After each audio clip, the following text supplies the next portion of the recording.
আপোনালোকে সকলোৱে জানে যে আমি সৰুসজাই ইনডোৰ ষ্টেডিয়ামটো সৰুসজাই স্পৰ্টছ কমপ্লেক্স বুলি ইয়াক জনা যায় কিন্তু কাৰো নামত স্পৰ্টছ কমপ্লেক্সটো ডেডিকেটেড কৰা হোৱা নাছিল যদিও ইন্ডিভিজুৱেল ষ্টেডিয়াম কেইখন কোনোবা বিশিষ্ট ব্যক্তিৰ নামত আমাৰ নামাঙ্কিত কৰা হৈ আছে এতিয়াৰ পৰা গোটেই সৰুসজাই স্পৰ্টছ কমপ্লেক্সটো অৰ্জুন ভোগেশ্বৰ বৰুৱা স্পৰ্টছ কমপ্লেক্স নামে জনা যাব সো গোটেই এতিয়াৰ পৰা আমি সৰুসজাই ষ্টেডিয়াম বুলি নকৈ অৰ্জুন ভোগেশ্বৰ বৰুৱা স্পৰ্টছ কমপ্লেক্স ৰূপে ইয়াক নামাঙ্কিত কৰা হৈছে আৰু কেবিনেটে ইয়াক অনুমোদন দিছে আপোনালোকে জানে যে আমাৰ এটা ইনষ্টিটিউট আছে যাক আমি SIRD বুলি কওঁ ষ্টেট ইনষ্টিটিউট অফ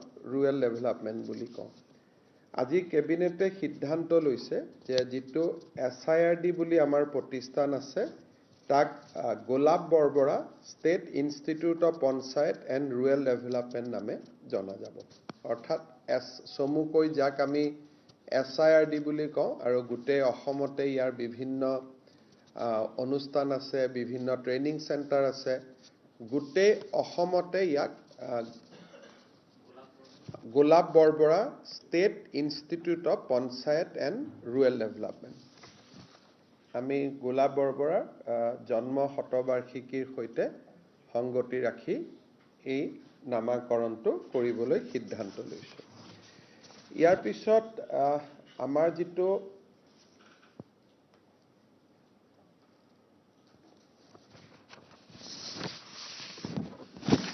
মঙ্গলদৈ যেটো আমি ডিস্ট্ৰিক্ট ষ্টেডিয়াম আছে দৰং জিলাৰ মঙ্গলদৈ দৰং জিলাৰ যেটো মঙ্গলদৈ ডিস্ট্ৰিক্ট ষ্টেডিয়াম আছে আমি প্ৰথমজন দৰঙী ৰজা ধৰ্মনাৰায়ণ ষ্টেডিয়াম হিচাপে ইয়াক আমি নামাকৰণ কৰিছো সো তিনিটা অনুষ্ঠান আজি নামাকৰণ হল সৰুসজাই ষ্টেডিয়াম এজে ভোগেশ্বৰ বৰুৱা স্পৰ্টছ কমপ্লেক্স আমাৰ state institute of panchayat and rural development ইয়াক Golap Borbora state institute of panchayat and rural development হ'ব আৰু মঙ্গলদৈ জিলা ষ্টেডিয়ামটোক ৰজা ধৰ্মনাৰায়ণ ষ্টেডিয়াম ৰূপে ইয়াক নামাকৰণ কৰা হৈছে সৰু কেবিনেটত কেইটামান সিদ্ধান্ত আছে আপোনালোকে মোৰ টুইটত দেখা পাব কাৰ্বি আলং জিলাৰ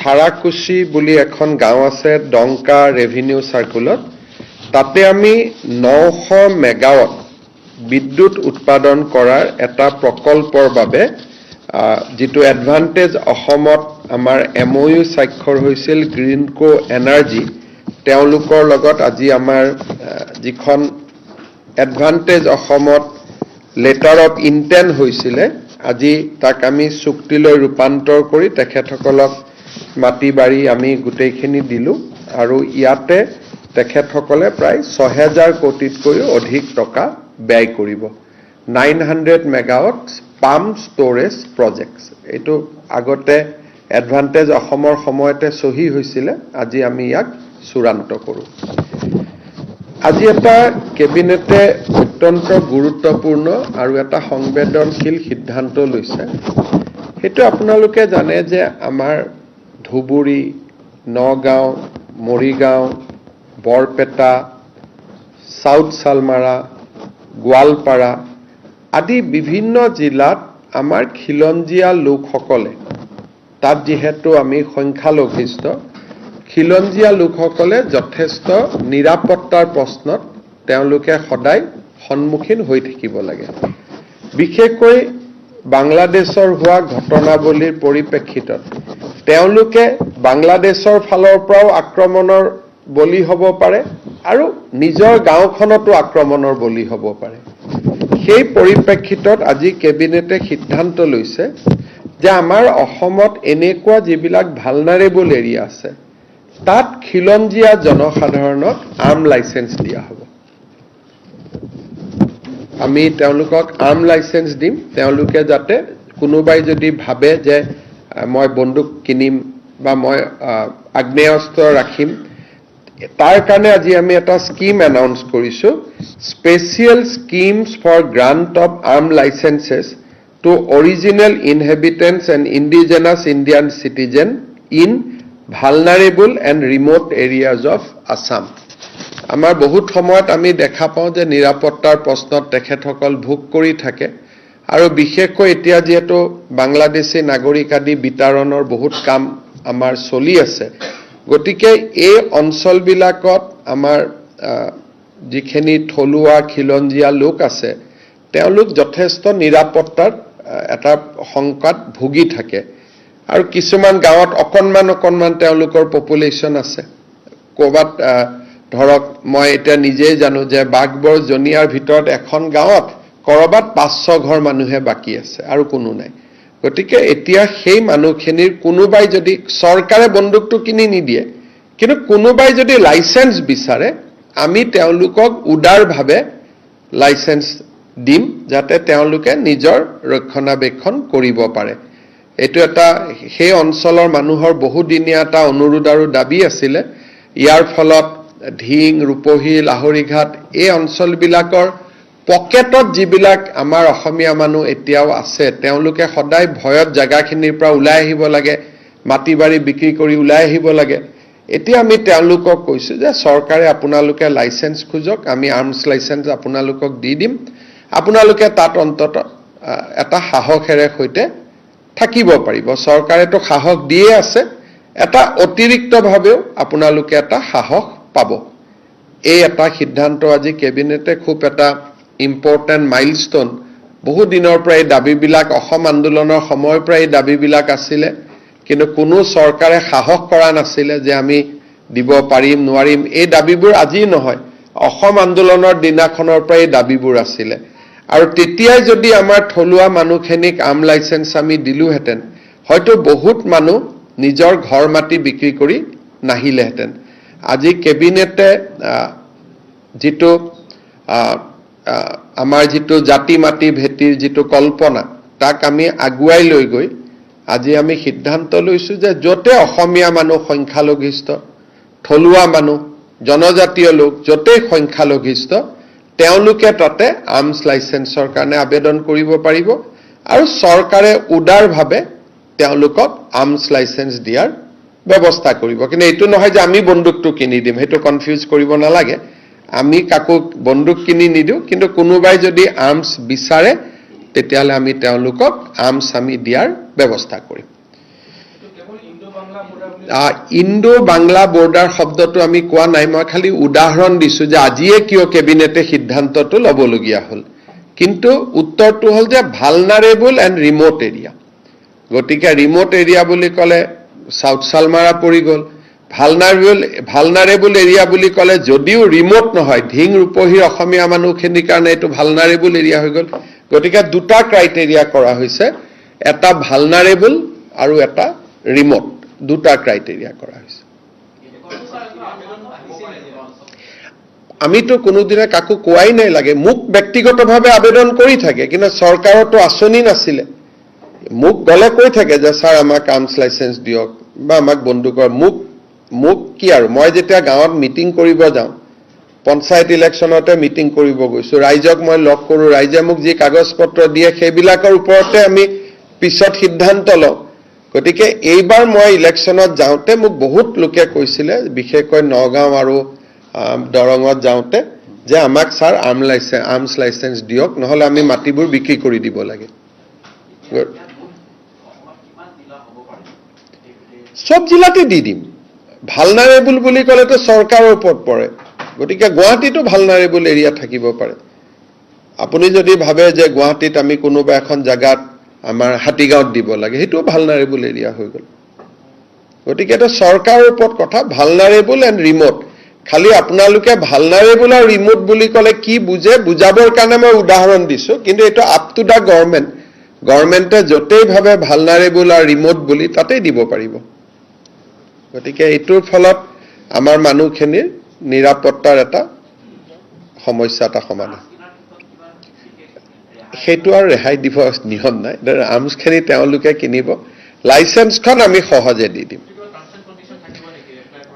ক্ৰিমিনেল হ'ব নালাগিব, পাছ ৰেকৰ্ড বেয়া হ'ব নালাগিব, আৰ্মছ লাইচেন্স দিয়াৰ ক্ষেত্ৰত ডিচি সকলে কিছুমান নিয়ম চাই যে আগত মোৰ কোনো ক্ৰিমিনেল কেছ থাকিব নালাগিব, পাছ হিষ্ট্ৰী মোৰ বেয়া হ'ব নালাগিব, তেনেকুৱা যিখিনি এটা পুলিচ ভেৰিফিকেশ্যন। কিন্তু মই যদি নিজেই মোৰ ক্ৰিমিনেল কেছ আছে, মোৰ নিজৰে মাৰ্ডাৰ কেছ আছে, তেতিয়া মই কিয় আৰ্মছ দিম?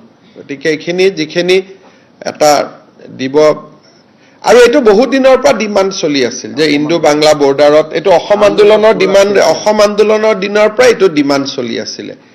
85ত বা পৰৱৰ্তী সময়তে যদি আমি দি দিলোহেঁতেন, বহুত মাটি আমি তেতিয়াই বচাব পাৰিলোহেঁতেন। এতিয়া বহুত মানুহে পাৰ হৈ গুচি আহিলে আৰু গুৱাহাটীত আহি চবেই ছেফ জাগাত লেণ্ডিং কৰি গ'ল আৰু।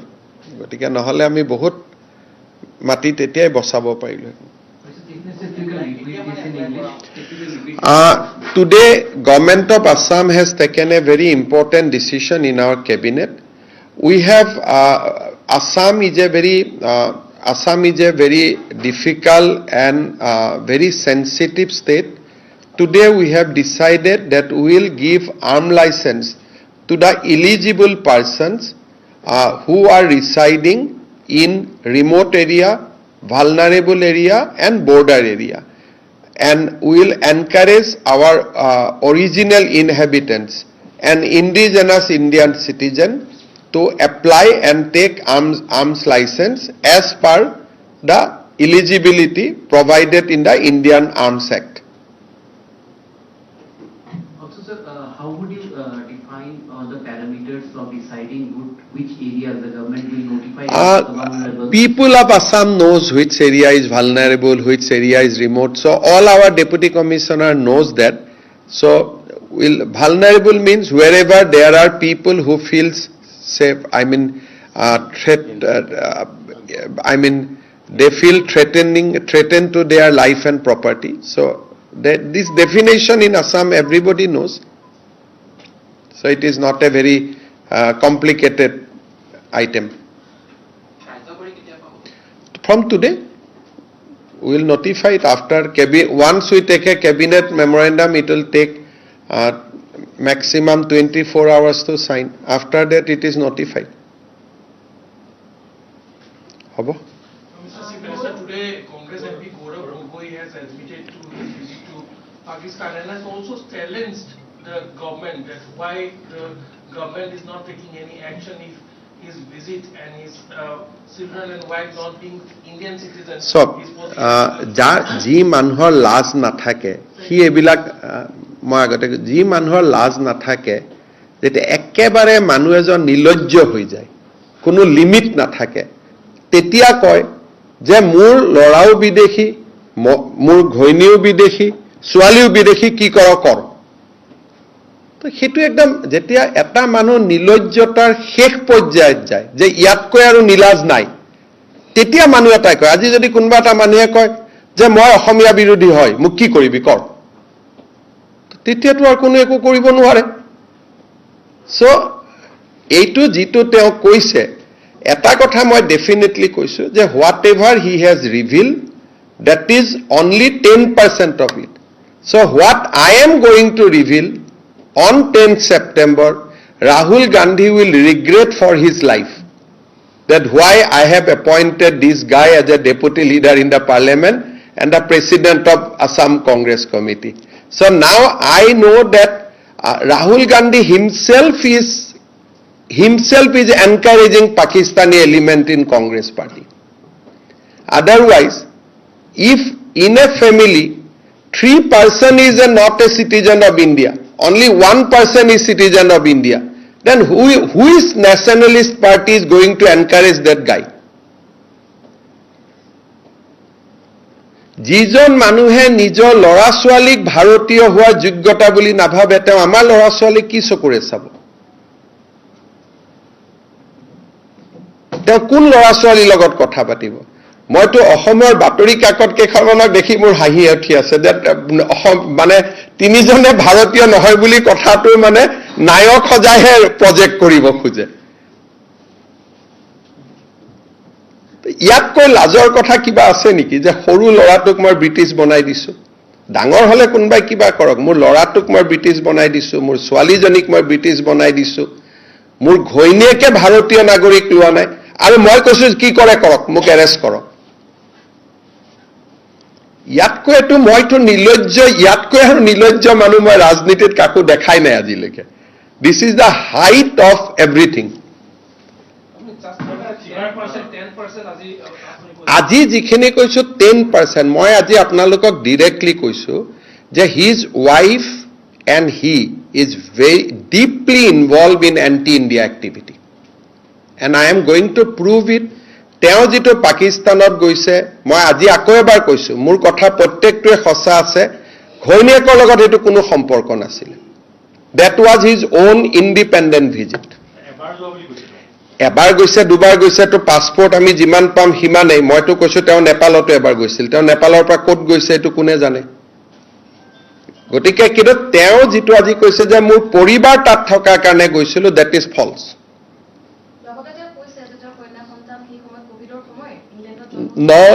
নো তেওঁ লৰা ইণ্ডিয়াত জন্ম হৈছে তেওঁ লৰা 7 বছৰ ইণ্ডিয়ান সিটিজেন হোৱাৰ পিছত ব্ৰিটিছ কৰিছে ইমান অসত্য কথা ক'ব নালাগে তেওঁ লৰা ইণ্ডিয়ান সিটিজেন আছিলে ভাৰতীয় পাসপোৰ্ট আছিলে আৰু ভাৰতীয় পাসপোৰ্টখন গৌৰৱ গগৈয়ে নিজে সহি কৰি এপ্লিকেশন দি সাৰেন্ডাৰ কৰোৱাইছে কৰাই পেলাই ব্ৰিটিছ পাসপোৰ্ট লৈছে আৰু গৌৰৱ গগৈ লৰাৰ জন্মস্থানটো স্থানটো চাইলক তেতিয়া কোভিড দূৰতো নাছিল আপোনালোকক যিমান পাৰে মিছা কথা কৈ বুৰ্বক বনাই আছে মই এতিয়াই কৈছো He is also challenging the government as why the center and the state for the last 12 years has not taken any action. No, I think we are going to take action. Who is saying that we are not going to take action? So on 10th of September, we are going to take action. Who is saying that action will not be taken? Mr. Chief Minister, Two things, that his son was a citizen of India and showing total disregard to this country.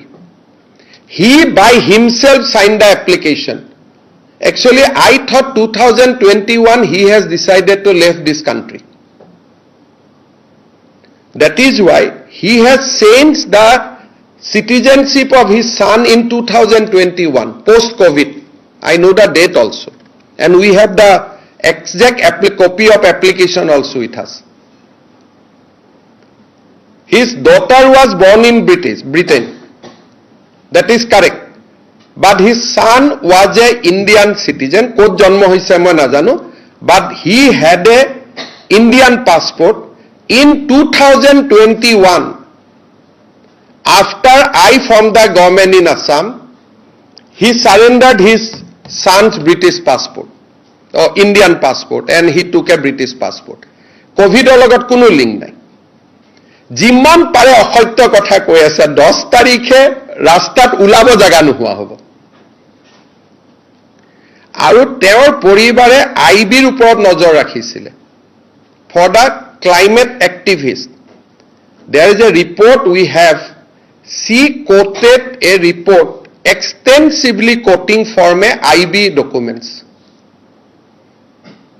That means she has a link, she has somebody in IB who will fed her information. On that basis, she advised climate people that whether to invest in India or not India. That's a very serious allegation. Very, very serious allegation. And I am again, as a Chief Minister of Assam, I am repeating, his visit to Pakistan was to get a training, nothing to do with his wife. Because at that time, his wife was not in Pakistan, wife was in India. You also stated that you are making a secret Bollywood movie which is going to be flop on 10th. क्या Bollywood movie भाई मेरा तो Bollywood movie मैं क्यों बनाऊंगा ये तो 10 का मैं अभी बोल रहा हूं आई से 3 all 3 he has accepted today तो माय मूवी और माय कन्टेंशन অসমত হিমন্ত বিশ্ব শৰ্মাই যি কৈছে আজিলৈকে 100% সঁচা ওলাই আছে আপুনিতো মোক এইটো প্ৰশ্ন কৰিব লাজ লাগিব লাগে কাৰণ আপোনালোকে জিন্তু গগৈৰ মৃত্যুৰ কথা পাহৰি গৈছে পেহেলগামৰ 22 জন মানুহৰ মৃত্যুৰ কথা পাহৰি গৈছে পাকিস্তান আৰু ভাৰতৰ মাজত কেতিয়াও এজন মুখ্যমন্ত্ৰী লৰা পাকিস্তান গৈছে তেওঁলোকক আপুনি জেৰা কৰা নাই কিয় গৈছে আৰু আপোনালোকে চিফ মিনিষ্টাৰক প্ৰশ্ন সুধি আছে সেইকাৰণে আপোনালোককো মানুহে বেয়া পায় Mr. Chief Minister. আজি অসমৰ মিডিয়া ইণ্ডাষ্ট্ৰিটো আটাইতকৈ হেটেড কিয় এইটো কাৰণে না I have documents to prove that his wife is involved of collecting various intelligence output of Government of India. And it is directly linked. I have report in my hand. So 10th September I am going to reveal their relationship with Pakistan Army, their relationship with the Interior Department of Pakistan, and how they are doing all these things for a climate lobby. So I cannot 10 September leke rokhi rakhok aji jikhini koise pressurot pori koise আজি কিয় কৈছে ভূপেন বৰাক ভঙাৰ আগলৈকে কথাখিনি কোৱা নাই সভাপতিৰ কাগজখন লৈ পেলাই আজি এখিনি কথা কৈছে ইয়াৰ আগতেতো না কৈ আছিল মোক কি কৈছিল ষ্টুপিড ননসেন্স কি কৈ আছিল সো আজি কোন ষ্টুপিড কোন ননসেন্স অসমৰ মানুহে গম পাই গল আৰু সেই সময়ত তেওঁ অসমৰ মুখ্যমন্ত্ৰীৰ ঘৰত আছিল দেউতাকক কৈ গৈছিল নে নাই পাকিস্তানত যোৱাটো দেউতাকেতো এছবিত খবৰ দিব লাগিছিল যে মোৰ ল'ৰা পাকিস্তান গৈছে did he inform his father আজি মোৰ ল'ৰাজন যদি পাকিস্তান যায় মইতো এছবিক ইমিডিয়েটলি খবৰ দিম আহাৰ পিছত ডিব্ৰিফিং হ'ব আনকি আপোনালোকৰ ৰিপৰ্টাৰবিলাক যেতিয়া মাইনমাৰত যায় কৰবাত পৰেশ বৰুৱাক লগ কৰি ইণ্টাৰভিউ লৈ ঘূৰি আহি এছবিত ডিব্ৰিফিং হয় ছায়ামণিহঁতকে সুধিব তেওঁলোকে যেতিয়া পৰেশ বৰুৱাক লগ কৰিব গৈছিল ঘূৰি আহি এছবিত ৰিপৰ্ট কৰে আৰু পুৰা ডিব্ৰিফিং হয় 70 ৰাষ্ট্ৰ এখনত গলে ঘূৰি আহি ডিব্ৰিফিং কৰিব লাগিব না ইন্টেলিজেন্স এজেন্সিক ঠিক বহুত ডিপলি ইনভলভ হৈ আছে পাকিস্তানৰ লগত আৰু ইমান সিম্পল কৈ কৈছে যে মোৰ ওয়াইফ তাতে আছে গতিকে মই তাত গৈছিলো নো সাংসদ নহওঁতেতো আৰু বেয়া আছিল তেওঁ এটা মুখ্যমন্ত্ৰী ল'ৰা আছিল he use to live in chief minister Assam residence that is a more serious thing মুখ্যমন্ত্ৰীৰ ল'ৰা এজন মুখ্যমন্ত্ৰীৰ কোৱাৰ্টাৰৰ পৰা আপোনালোকে তেওঁৰ টুইটাৰ চাব যোৱাৰ 2 দিন আগলৈকে টুইট কৰি আছে 14 দিন পাকিস্তান থাকোতে এটাও টুইট কৰা নাই যোৱাৰ 2 দিন আগতে কাৰ্বি আলঙত গৈছিলে গোটেইখিনি টুইট কৰিছে 15 দিন পাকিস্তানত থকা এটা ফটো টুইট কৰা নাই তাৰ টুইটাৰৰ গোটেই আমাৰ লগতো আছে গোটেই হিষ্ট্ৰীটো চাব এই মানুহজন খুল্লা পাকিস্তানৰ এজেন্ট হয় আৰু বহুত ডিপলি ৰোটেড নহলে মই যদি আজি বাংলাদেশত যাওঁ পাকিস্তানত যাওঁ মইতো টুইট কৰিম ন ক'ত গৈছো ক'ত খেলিছো ক'ত গৈছো মই টুইট কৰিম নে নাই গলে আৰু তেওঁ টুইটাৰ নাথাকা নহয় 2 দিন আগলৈকে অসমত থাকোতে টুইট কৰি আছে আৰু এতিয়াও প্ৰেসিডেন্ট হোৱাৰ পিছত ফুটি কোনখিনি মানুহৰ তেওঁৰ ফেসবুকত চাবকচোন একসাম মানুহে ফুটি কৰি আছে আৰু এতিয়াও যে পাব্লিক গুটাই আছে লাহৰি ঘাট গৰৈমাৰী ইয়াৰ পৰা মানুহ গুটাই আছে কোনো অসমীয়া মানুহে জিন্তু গগৈ মৃত্যুক পাহৰি নাযায় কোনো অসমীয়া মানুহে পেহেলগামৰ ঘটনাক পাহৰি নাযায় কোনো অসমীয়া মানুহে পাকিস্তানৰ ভ্ৰমণটোক জাস্টিফাই কৰা কোনো অসমীয়া মানুহে মানি নলয় বাকি সব মানি লব টকা খাইছ কবাত গণ্ডগোল কৰিছ কিবা হেৰি কৰিছ কোনো কথা পাকিস্তানৰ লগত মানি নলয় কিমান আমাৰ মানুহক আজিও অপাৰেশন সিন্দুৰ চলি আছে অপাৰেশন সিন্দুৰ চলি থাকোতে তেওঁ নিজৰ পাকিস্তান ভ্ৰমণক জাস্টিফাই কৰিছে যেতিয়া আমাৰ সেনা বাহিনীৰ লোকে এয়াৰ ফোৰ্সৰ লোকে এতিয়াও সীমান্তত গুলি খাবৰ কাৰণে প্ৰস্তুত হৈ আছে ইজন মানুহ কংগ্ৰেছৰ প্ৰেসিডেন্ট হ'ব পাৰে সেইকাৰণে now things has to be answered by Rahul Gandhi Sir, what could be the compulsion of Congress party to make him as a... Because Congress party always patronize Pakistani element. Congress party itself, they have proved that they are B team of Pakistan. Rahul Gandhi, Gaurav Gogoi both, they tried to prevent purchase of Rafale. If we would not have Rafale, what would have been situation today in Operation Sindoor? Both of them. I have evidence to prove. He asks details about the security we have taken in coastal area. What is the link of Assam MP with the coastal area? He always seeks nuclear detail of India. আৰু এইবিলাক ক'ব নাপায় নহয় সাংবাদিকক যে মোৰ ল'ৰা ছোৱালী কোভিডত জন্ম লৈছিলে। আৰে কোভিডত জন্ম ল'লে ভাৰতীয় হ'ব নোৱাৰে নেকি? দেউতাক ভাৰতীয় হ'লেতো you are a natural citizen of India. ল'ৰাটো ভাৰতীয় আছিলে, বেচাৰাটোক নুসুধাকৈ তাক ব্ৰিটিছ বনাই দিছে। এইবিলাক আজিও আপোনালোকক আধা মিছা কথা কৈ দিছে। আৰু প্ৰাগ টিভি আকৌ এইটো লাইভ কৰিছে যেন এজন হিৰোহে কবাৰ পৰা নামি আহিলে, হাঁহিহে উঠে। মোৰ মানে চিনেমা টিনেমা বন্ধ কৰি লাইভ কৰিছে যেন এটা বৰ ডাঙৰ হিৰো আহিলে। নাই, একদম অসমৰ মই পেপাৰখিনিক দেখি আছো, কেনেকে তেওঁ মানে পাৰিলে আপোনালোকে এনেকুৱা লাগি আছে যে পাকিস্তানত যোৱাটো ভুল নহয়। কৈ দিয়ক যে অপাৰেশ্যন সিন্দুৰ মিছা, জিন্তু গগৈৰ যিটো ত্যাগ সেইটো মিছা, চব কৈ দিয়ক। আৰু যিমান পাৰে আপোনালোকক বুৰ্বক বনায়। কোভিডত জন্ম হলে ভাৰতীয় হ'ব নোৱাৰে নেকি? এটা ফেমিলিৰ 4জন মানুহৰ যদি 3জনে ভাৰতীয় নহয়, তেওঁ ভাৰতৰ উন্নয়নৰ কথা কেনেকে মোক চিন্তা কৰিব বুজাই দিয়কচোন। কমচে কম ঠিক আছে পৰিবাৰটো লোৱা নাই মানি ললো, ল'ৰা ছোৱালী দুটাকটো বচা, কিন্তু এইখিনিও মই আধা কৈছো, ইয়াতকৈ ডেঞ্জাৰ কথা 10 তাৰিখে কম। না, ৰিপুণ বৰাই গম পাই যে তেওঁ পাকিস্তানৰ পৰা দৰমহা লৈছিলে, গতিকে কালি পুলিচে ৰিপুণ বৰাক মাতিছে। ৰিপুণ বৰাৰ হাতত কি প্ৰমাণ আছে? কাৰণ মইতো জানাত পাকিস্তান চৰকাৰে তেওঁক দৰমহা দিয়া নাছিলে, ISI এটা এজেঞ্চিৰ পৰা দৰমহা লৈছিলে, থ্ৰু NGO। কিন্তু ৰিপুণ বৰাৰ হাতত মোতকৈ বেছি খবৰ আছে, গতিকে কালি ৰিপুণ বৰাক সুধিব খুজিছো কি খবৰ আছে, কাৰণ মইতো অসত্য ক'ব নোৱাৰো, মই মুখ্যমন্ত্ৰী আসনত বহি আছো। গতিকে মই বাৰে বাৰে কৈ আছো যে পাকিস্তান চৰকাৰৰ লগত সম্পৰ্কিত এটা NGOৰ পৰা দৰমহা লৈছিলে, কিন্তু ৰিপুণ বৰাই কৈছে নহয় নাই, পাকিস্তান চৰকাৰৰ পৰা লৈছে। কি ভুল কৰিছিলে?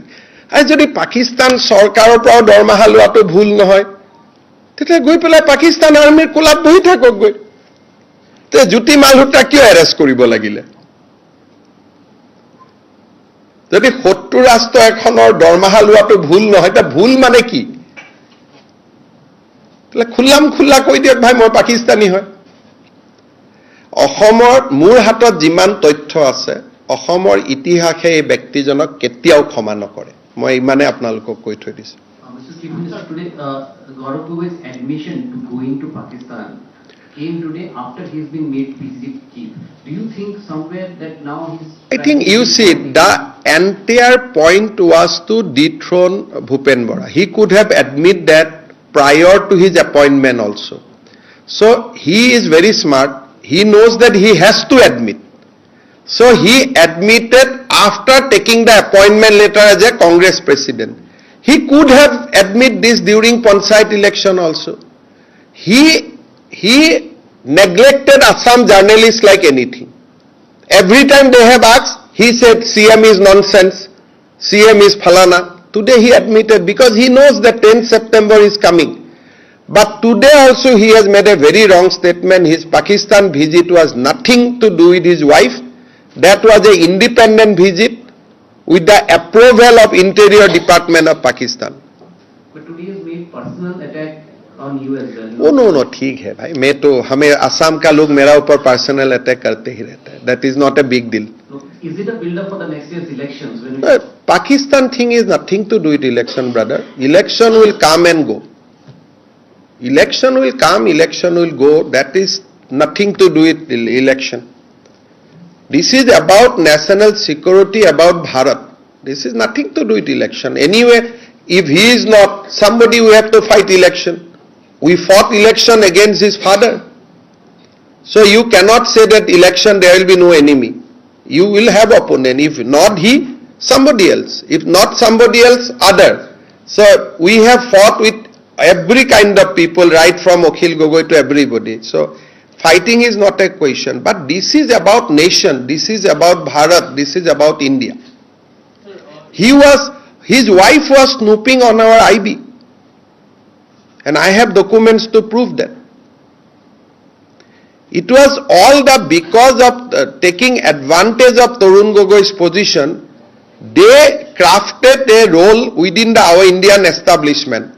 And it was snooping on behalf of a particular climate activist group. হেতু কেনেকে জানিম ভাই, এটোতো মোৰ হাতত আৰু মই ভগৱান হলেহে জানিম সুধিবৰ কাৰণে।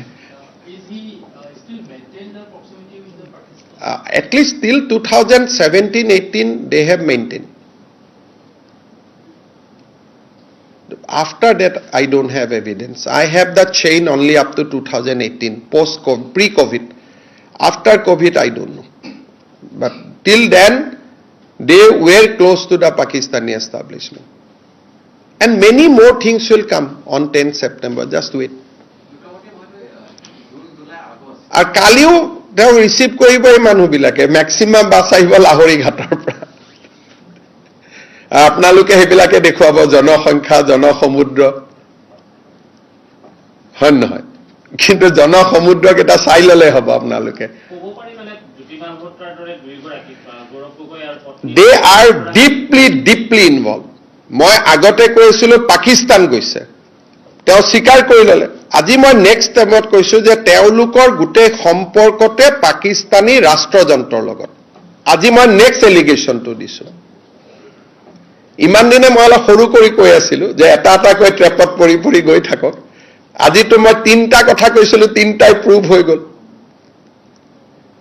ৰিপুণ বৰাই ক'লে যে পৰিবাৰে পাকিস্তানৰ পৰা দৰমহা লৈছিলে। তেওঁ নিজে ক'লে মোৰ ল'ৰা ছোৱালী ভাৰতীয় নহয়, মোৰ পত্নী ভাৰতীয় নহয়। লাষ্টত গ'ল যে মই পাকিস্তানত যোৱাটো হয়। পাকিস্তানত যোৱা ফটোবোৰ টুইট কিয় নকৰিলে? সিক্ৰেট কিয় আছিলে ভিজিটটো?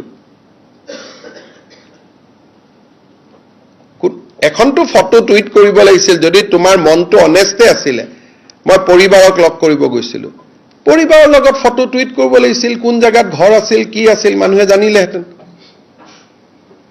আৰু আটাৰি দি কিয় যাব লাগিছিলে লুকাই লুকাই? প্লেনেদিটো যায়। আটাৰি বৰ্ডাৰৰ সিফালে কোনখন গাড়ীয়ে ৰিচিভ কৰিব ৰখি আছিলে? খোজকাঢ়ি বৰ্ডাৰটো পাৰ কৰাৰ পিছতো কোনোবা এখন গাড়ীত উঠিব লাগিব। এই কথাবিলাকৰতো উত্তৰটো ভাৰতটোতো আৰু ইমান দুৰ্বল ৰাষ্ট্ৰ নহয়। প্ৰাগ চেনেলে গৌৰৱ গগৈক ভয় কৰিব পাৰে, ভাৰতৰ ৰাষ্ট্ৰযন্ত্ৰইটো ভয় নকৰে না, হয় নহয়?